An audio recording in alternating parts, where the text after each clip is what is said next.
Okay, what's up, guys? This is Chris from It's Never Too Late TV. With me today, I have a very special guest, an old friend of mine from way back in the day, Fraz. Fraz is here today to kind of share his story and talk about his alcohol and drug addiction and sort of what's happened to him over the last 15, 16 years. He wants to kind of spread his message and let you guys know everything that's happened to him and everything that's come from it. So sit back, guys, and enjoy the interview. Hey guys, Fraz, alcoholic addict, and that's how I introduce myself. Not here to change anyone's mind. I'm just here to share my experience, strength, and hope. Where it kind of stems from is it does stem from growing up. Today, I see that more than I did while growing up. Coming from an alcoholic home, we all have families, and monkey see, monkey do. And what I saw at the point where I thought it was okay, I saw my dad drinking. He did all those kind of things. So growing up, just like that, your dad was always drinking. Yeah, every time was something you kind of grew up. Every time I saw my dad, he was drinking, and during the day he'd be okay, and the nighttime is where it stems from. Right. So, as a young kid, you kind of started getting the image and the idea that it was okay to drink and drinking was normal. Well, everywhere you go today, there's posters, TV, social media, everything's alcohol. Like they're always advertising those things, right? So when I'm growing up too, you start seeing a little more, and as a little kid, you see your father doing that, and he always told me, if you can afford it, it's okay. Like it's a part of my culture, drinking. I'm pretty sure that's a part of a lot of cultures. I was just that guy that didn't know any better and what I saw. So later on, growing up, I always wanted to be a part of and never fit in. And once the first time I actually had my first drink, I blacked out. And I think it was off like one sip. I didn't finish the glass. It was a rum and coke. I remember exactly where I was. And how old were you? 15. I was 15 years old. That's the first time I ever had alcohol that I can remember. And I blacked out. So after it was one sip? Yeah, it was one or two sips, maybe 3 sips, blacked out. That was it. I never touched alcohol for another 2 years until I actually went on vacation back to my homeland, or my mom and father's homeland, South America, and that's where that week I was there for 2 weeks, and that's where I started drinking. So was it family that got you drinking, or? Yeah, well, I was with family. I was with family. Oh yeah, I was with family, and just part of the culture. I was a bit older, and I was like, maybe now it's time. I was 17. So my first drink was 15, and I didn't drink until I was 17. The first time I did drugs, I was 14 years old, and that was grade 9, and that's the same year I started smoking as well. So I started smoking cigarettes and smoking pot, and it was just to be a part of. I saw all the cool kids doing it. I wanted to be cool. I wanted to fit in, and that's where it stems from. So all through high school was pretty much just smoking pot and smoking cigarettes. And then near the ending of high school is where things started. That's where things started taking. I was always a 50 average, 60 average kid. Funny thing about it, I failed gym class, Chris. I failed gym class. I don't know if that's even possible. You just didn't show up? I just didn't go because I would rather skip gym class and just go for a cruise or whatever. I was given a lot of stuff. I was an ungrateful child. I was given my dad provided a lot, and I was just given, and I never knew how to stop I was never content with things. So yeah, at age of 17, I got my first car. It was really nice. Crashed it, got another one, and from there on, I started modifying my vehicles. So you were spoiled. I was ungrateful. I was given and never appreciated the value of dollars. So I was very ungrateful. I got things and I wanted more. I started stealing because I didn't want to work, and when I didn't have anything, I would steal. I'd go to parties, and that's where it kind of stems from. I was never happy with who I was, and I always wanted to be someone else. So through high school, that's pretty much where it was. 17 is where I started partying more. 18, 19, I started clubbing. I started drinking more, drinking and driving. The drugs would bring me down. The first time I did cocaine that's the drug of choice that I got addicted to, guys, and didn't know that marijuana. I was addicted to that as well at the time, right? And I stopped doing that, and so anyways, I started doing more drugs. It was kind of one of those things where it was fun at first, then it became fun and problems, and then it just became problems for me. And throughout from 17 to 29 is where my life was it was a mess. And when I first started doing it, it was like once a week, Saturday night, Friday night, Saturday night, just do started occasionally, like half gram here, weekend. Right? And then I started being like once during the week, and then twice during the week because I started going out more like Mondays, Wednesdays, and Thursdays. And I started being like, there was a night where I went out every night, and like I was just That's all I did. I didn't care about anything else other than partying, drinking, and doing drugs. And I wanted to be a part of. And I started being noticed. And when you're becoming noticed, you just want to be more a part of and got to keep up. And going out every night, you know, not working, you're gonna start stealing. You know, I car hopped a couple times. You know, I did some stupid things. You know, I'm not here to give all the things I did. All we know is, you know, I did do drugs, couldn't always afford it, and I did whatever it took to get drugs. And you know, could never keep a job. Never keep a job. I would have a job for a week. I'd have a good week, and I'd miss, because I'd go out Friday and miss Saturday, or I would go out Thursday and I'd miss Friday. And I would call in sick every job I ever had. You know, my first time. So all through that's what happened. And then my first time actually being introduced to getting help was because I went missing for 2 days, and then the girl that I was dating at that point pretty much said, you know, you need to get help. And I went into detox for drugs. It wasn't for alcohol. It was for drugs. Because I didn't think I had a problem with alcohol. I thought it was just drugs. So you got to the point where you were doing drugs so much, you disappeared for 2 days. Oh, man, there's plenty of times where, you know... And you had people that cared about you that were wondering, hey...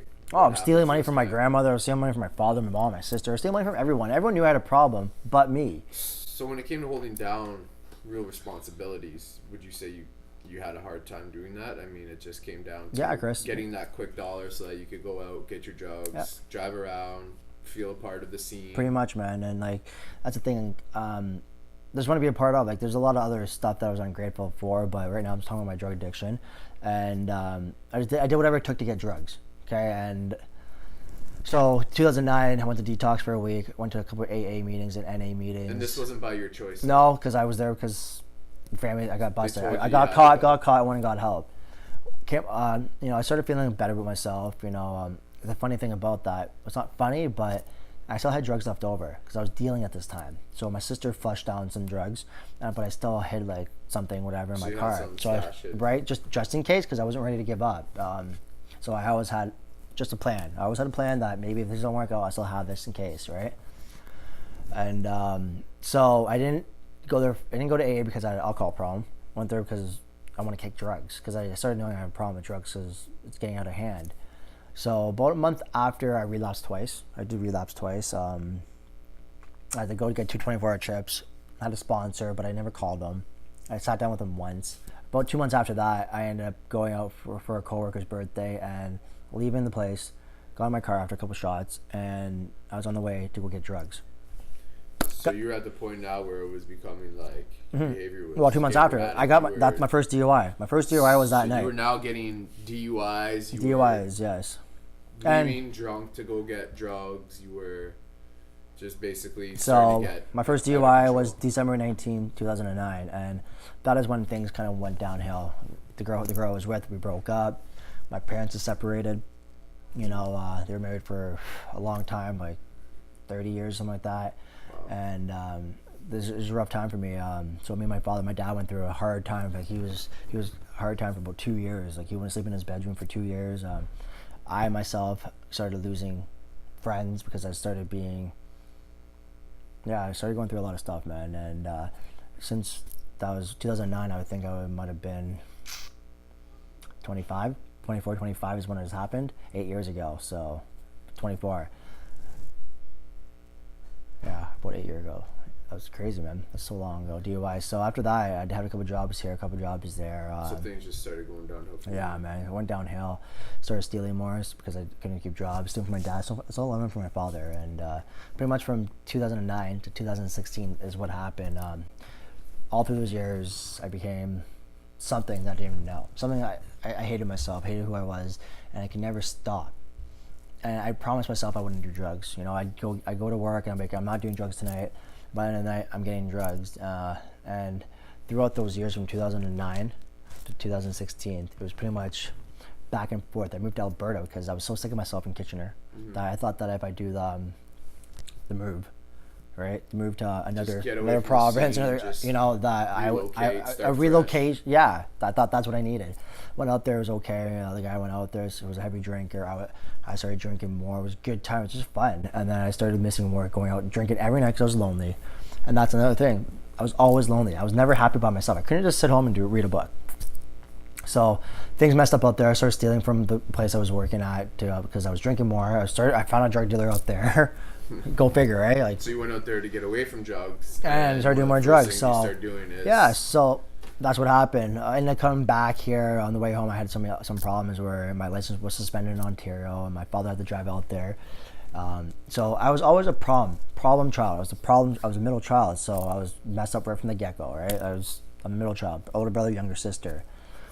So from there, I was cutting hair out there. That's what I do. I'm a hairstylist, and I was cutting hair out there. And I came back, and when I came back to Ontario, I didn't go back to hair. You know, I went back to I started doing construction. That's what my father does, was construction. And I worked for another guy, and where he drank and did drugs, and I thought that's life. That was it. Just go to work. And I was like, you know, this is I'm doomed. I'm gonna do drugs, and I'm gonna drink. There's nothing about it. You know, hate me or like me, that's just how I was. And so pretty much leading up to where my story turns now, guys. My story turns now. You know, Chris and I ran into each other. What was it, last year? Right before 2016 was back in April. It was about 2 years ago now. Yeah, it was about 2 years ago. It was a while ago. That was last year. I saw you. We were down. I was downtown with a couple friends, and I ran into you, and it had been like 10 years since I'd seen you. It's been a while, yeah. I heard some stories. I heard some things about you. I knew you were big into the drugs, and some stuff happened to you. And yeah, I saw you that night, and I remember the one thing I remember was just how messed up you were. Yeah, we drove. I drove drunk that night. No problem. I parked my truck right in front of the club. But beside the point is, I saw Chris last year right before my situation, and my situation was I overdosed, and I knew it was coming. Up to about a month before this happened, and June 21st, 2016 is where it happened. You know, I saw Chris about a month before this happened, and you know, yeah. So I overdosed. So I was working with my dad that Tuesday morning, and came down knocking on my door at 7 a.m. I said I'm sick, I'm not feeling good, and you know, he left, and I went up for my last smoke. And after that last smoke went down, I laid down, and that was it. Woke up 5 days later. You know. So you were high at the time? Oh, I was up for like 3 days. I was up for 3 days. That's where my life went. My life went from doing drugs every day. I did drugs every day. Every day. And when I didn't do drugs, I would sleep in my room for a week, a couple days, 5 days to a week. Period. I would just because I had no money. I couldn't get money, and I knew I'd be getting money. So I overdosed on June 21st, 2016. Then I guess from what I was told, that I was pulled off twice off life support. I had both lungs collapsed, a brain aneurysm. Both lungs collapsed as well. That's crazy. And this is just from doing drugs. Yeah, and they said it wasn't laced with anything. It's just my body gave up on me, and I wouldn't blame it. I used to drink vodka Rockstars and do blow all day. That's what I did. You know, work construction. That's crazy. Like, that's all I would do. I'd drink maybe 4 a night, 8, 12, whatever I can get my hands on, I would drink. Smoke a pack a day, and my life was. It was such a mess that I hated who I was. I couldn't even look in the mirror, and you know, I'd have this fake mask on and be like, you know, you're awesome, you're gonna do good, and had all these fantasies and stuff like that. So when I overdosed, I guess I had three dreams. I guess I had 3 visions that I saw, and I guess when they pulled me off the 3rd time, my nephews were saying bye to me. Like my parents were saying bye, like ready to pull the plug on me or whatever. Or I was gonna be a vegetable or whatever the situation was gonna be. It didn't happen, you know. Today I'm sitting here with 18 months under my belt, having this video with you, sober. You know, this past year has been amazing. You know, I'm just here to shed a little light that recovery is possible. You know, I know my story. This interview has been kind of brief. I didn't touch a few points, but it really is a miracle that a guy like me can get sober. You know, you just kind of have to have the surrender. You just kind of, you know, you don't have to go out there and kill yourself. No. You know, there is life after drugs, and I'm living proof. You know, I had to take extra measures to get to where I am today. Absolutely. And I pretty much almost lost my life, but I did lose a life. I lost who I was, and that guy who I was isn't who I am today. You know, Chris? Well, I mean, just to touch back on that story we were talking about, I remember when I ran into you, I hadn't seen you in like 10 years. You look like the same old Fraz that I knew, outgoing, all over the place. But as I spent, 10, 15 minutes with you, I could tell how messed up you were. I don't think you realized what you were doing, but I think at that point you were just so out of control. It was getting to the point where you were either going to overdose or you were going to get caught and something really bad was going to happen to you. And you know, I think that was the last night that I had seen you or talked to you, and I remember thinking to myself, like, I need a little break from Fraz, like, you know, he's gotta do his thing. And I hadn't heard from you in like 3 months, and I had no idea that this was going on. I had no idea that you had overdosed. I had no idea that, you know, it was such a bad problem for you that this is what it was coming to. And, you know, I remember thinking, like, I wonder what happened to Fraz. And I don't think anybody really knew. No. You know, I don't think anybody knew what your story was, what was going on. And, you know, the reason I want to touch upon this is because I just want to say, like, you know, you've been through a lot. You've done a lot to yourself. I don't think deep down that was really who you were. I think that was just you doing something to fulfill maybe a want or a need that you had deep down. There's so many people out there who are trying to do the same thing. They're trying to fit in. They're lost. They don't know who they are. You know, a lot of us go to these desperate measures, and we do things that maybe aren't really us, or we try to take control of a situation that we feel isn't fair, but it's not the answer. And I mean, we all know the best thing you can do for yourself is to just sit back, look in the mirror, and just love yourself first, right? Well, you need to love yourself before you love anyone else. And the fact is, when I was an addict, I couldn't stop. I didn't care about anyone else. All I wanted was to get high. And whatever, all those measures, I look back now and how many friends I've lost, and how many broken relationships I've had, and just everything that I have lost due to drugs. The fact today that I don't smoke, I don't do drugs, and I don't drink, and it's coming up to 18 months. You know, I'm regaining myself, making amends. You know, I recently made amends with Chris that I gotta, you know, make amends with you as well. I'm making amends as I grow, because there are things that I gotta repay back. There are things that I took that weren't mine that I'm also looking after as well, and those are all things that come with growing. You know, I'm here to grow. I'm here to make right for my wrongs that I've done. And the guy that I was, I look back today and it's like, I'm looking at myself in the mirror today and it's like, how did I do that? You know, and it's the masks that I have. I was given a second chance, and I believe that my second chance today is to sit here and be honest that, you know, I am an addict. I will always be an addict as long as I'm doing the right things. And there is help out there. You know, I go to AA meetings almost every other day. You know, I have a sponsor, I have a sponsees. I'm doing what I can. You know, I'm reading today. I'm hanging out with Chris. You're talking at shelters. I'm talking to shelters. I'm talking to meetings. I'm being asked to speak and share my story. You know, today I have something to offer. You know, today I can stand out, but I'm standing out for a positive way. You know, you are who you hang out with, and I say that more today. You know, if I'm going to stay sober, I got to hang out with more like-minded people. You know, today I can be around booze. I can't be around drugs. You know, not saying I will ever do it again, but the booze, whatever, it's reality. I have to. It's around us all the time, right? So if I can share anything, you know, it's giving hope. Just smartening it up, and just, you don't have to live that way, because there is life after drugs. If you don't think there's life after drugs, I'm a living proof. Today I have a job.